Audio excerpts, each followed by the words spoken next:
समाज में जन्मे संतों को, महापुरुषों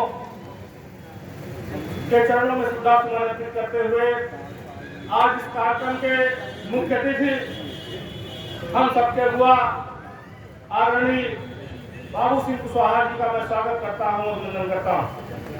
और मंच पर बैठे आदरणीय श्रीमती विनीता कुशवाहा जी, इंदु मेहता जी, मौर्य बंधु क्लब के अध्यक्ष इंजीनियर साहब मौर्य जी, मंच पर बैठे विष्णु कुशवाहा जी, श्री संजय मौर्य जी, प्रहलाद मौर्य जी, वीरेंद्र मौर्य जी जो समाजवादी पार्टी के बड़े नेता हैं, सुल्तानपुर के आलोक कुशवाहा जी प्रदेश अध्यक्ष कुशवाहा महासभा, जितेंद्र मौर्य जी अध्यक्ष प्रमुख सम्राट सेना, राम प्रकाश मौर्य जी, अंकुर मौर्य जी, रमाशंकर मौर्य जी मौर्य बंधु क्लब के महामंत्री हैं। मैं आप सबको भी प्रणाम करता हूं और हमारे सामने उपस्थित बुजुर्गों, नौजवान साथियों, माताएं बहनें, मैं आप सबको भी प्रणाम करता हूं और आप सबका हार्दिक अभिनंदन स्वागत करता हूं। आज हम अपने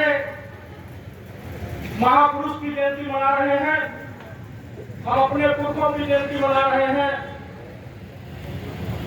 और जयंती मनाते हुए हमको अपार गर्व का अनुभव होता है। हम कुछ देर के लिए जब जयंती मनाते हैं तो ऐसा महसूस होता है कि जैसे आज भी हम इस देश के राजा हैं।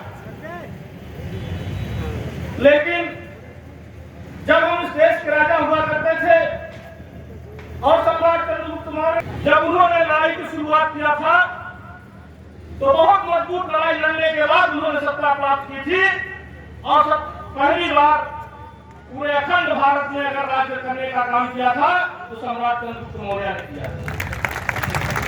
हमको गर्व है कि उनका खून हमारे रगों में दौड़ रहा है। लेकिन साथियों, मैं आपसे कहना चाहता हूँ कि उस जमाने के राजा हमारे पुरखे हुआ करते थे, 8 पीढ़ियां राज की है हम लोगों की। इस देश पे हमारा शासन हुआ था, अखंड भारत के निर्माता थे हमारे पुरखे। लेकिन आज जब हम सुल्तानपुर में खड़े होकर के बात करते हैं राजनीति की, आज का राजा कहां से बनता है? जब उसमें हिस्सेदारी भागीदारी की बात करते हैं तो हम देखते हैं में एक भी जिला पंचायत का सदस्य नहीं है, पूरे जनपद में एक भी विधायक हमारा नहीं है, सांसद हमारा नहीं है। लेकिन हम सपना देखते हैं मुख्यमंत्री बनने और बनाने का। ये हमारी सोच कहां ले जाती है हमको? इसका मतलब कि हम संघर्ष नहीं करना चाहते। केवल राजा के राजा के परिवार में पैदा होने के नाते इस प्रदेश की जनता, इस देश की जनता हमको राजा मान ले, ये मेरी अवधारणा बन गई है। हम संघर्ष करना नहीं चाहते, हम लड़ाई लड़ना नहीं चाहते। मैं साथियों आपसे कहना चाहता हूं कि जब तक हम लड़ेंगे नहीं तब तक हम जीतेंगे नहीं।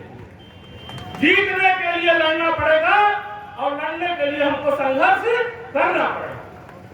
मैं आपसे कहना चाहता हूं साथियों कि अगर हम लोग आज हम जिला पंचायत अध्यक्ष थे तो बहन मायावती जी मुख्यमंत्री थी, बहुजन समाज पार्टी से थे। हम जिला पंचायत के सदस्य हुए, 4 बार से जिला पंचायत के सदस्य हैं, 2 बार अध्यक्ष रहे।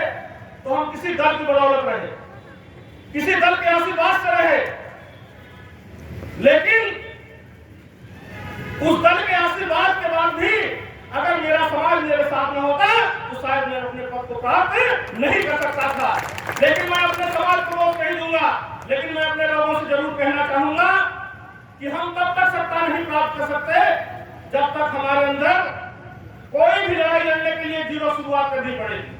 हम प्रधानी नहीं लड़ेंगे, जिला पंचायती नहीं लड़ेंगे, ब्लॉक प्रमुखी नहीं लड़ेंगे और जब मंच पर खड़े हो जाएंगे तो केवल मुख्यमंत्री बात कराने से कभी मुख्यमंत्री नहीं बन सकते।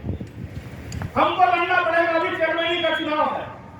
मैं आपसे कहता हूं कि अगर आपके समाज का कोई व्यक्ति चुनाव नहीं लड़ रहा है तो आप ऐसी चाबी लगाओ, राजनीति की ऐसी चाबी लगाओ कि बिना आपके वोट दिए, बिना आपके समर्थन से कोई यहाँ का चेयरमैन ना बन पाए। ऐसी चाबी बनने का प्रयास है। जब आप घराने निकालने की स्थिति में आ जाओगे तो ये निश्चित मान लो कि राजनीतिक दलों की मजबूरी होगी आपको टिकट देना, आपको चुनाव लड़वाना, आपको विधायक बनाना, आपको सांसद बनाना। नहीं आएगी। तब तक हम यह सोचते रहे कौन व्यक्ति प्रधान नहीं बनना चाहता, कौन व्यक्ति विधायक नहीं बनना चाहता, कौन व्यक्ति सांसद नहीं बनना चाहता। और सबसे बड़ी बात हमारे समाज में एक बहुत बड़ी गड़बड़ी है कि हर व्यक्ति समाज का नेता बनना चाहता। वो नेता बनकर चुनाव नहीं लड़ना चाहता, लेकिन मौर्य समाज का नेता हर व्यक्ति बनना चाहता। इस मंच पे मुझको कहने में कोई परहेज नहीं है कि जितने सामाजिक संगठन मेरे समाज में चलते हैं, पूरे भारतवर्ष में कोई सामाजिक संगठन इतना सामाजिक संगठन नहीं चलाता। लेकिन सारे समाज के संगठन, जो समाज के संगठन नहीं चलाते हैं, वो समाज के लोग आज इस देश पर राज कर रहे हैं। और हम लोग समाज संगठन चला करके धीरे धीरे कमजोर होते जा रहे हैं, बढ़ते जा रहे हैं, टूटते जा रहे हैं। हमारी मानसिकता जो कभी एक थी, जब हम चुनाव लड़ा करते थे, जब कोई सामाजिक मीटिंग हुआ करती थी, तो सारे नेता एक मंच पर दिखाई देते थे। आज की डेट में भी सुल्तानपुर में ऐसे संगठन है अपने समाज के जो इस कार्यक्रम में नहीं उपस्थित है। इस पर हमको गौर करने की जरूरत है। अगर हमारे लोगों में एक खून दौड़ रहा है, तो हमको सत्ता प्राप्त करने के लिए एक होना पड़ेगा, एक साथ संघर्ष करना पड़ेगा, तभी सत्ता प्राप्त कर सकते हैं। और जब हम इकट्ठे होते हैं तो हम इसकी बातें नहीं करते। हम तो केवल इतना बताते हैं कि सम्राट चंद्रगुप्त ने तलवार से सत्ता प्राप्त की थी। अब तलवार का जमाना नहीं है। बाबा साहब का बहुत बहुत धन्यवाद, आभार। और बाबा साहब की बहुत बड़ी देन है कि हम जैसे लोग भी आपके बीच में अपना भाषण दे रहे हैं और मंच वाले लोग यहाँ बैठे हैं। अगर बाबा साहब न होते तो हमारे समाज का इतिहास दफना किया गया होता। और बाबा साहब ने एक ताकत हमको दी है, वोट की ताकत। मैं आपसे निवेदन करता हूँ कि वोट की ताकत से इस प्रदेश में हलचल मचाने का काम कीजिए। जब इस प्रदेश में हलचल मचाने लगेंगे तो भागीदारी और हिस्सेदारी आपको देने का काम राजनीतिक दल करेंगे। यही बात मैं आपको कहने आया और इस मंच पर यही बात होनी चाहिए। हम लोग भले ही किसी दल में रहे, हम लोग सब लोग ये कहते हैं कि सब लोग एक पार्टी को नहीं चले जाते, ये भी प्रश्न उठता है। बहुत लोग सोशल मीडिया पर ध्यान देते रहते हैं कि सारे दलों को एक जगह चले आना चाहिए। अर्थात जब पैदल हो सारे लोग पैदल घूमें। उनको ये खतरा है कि एक आदमी लाल बत्ती लेकर चल रहा है,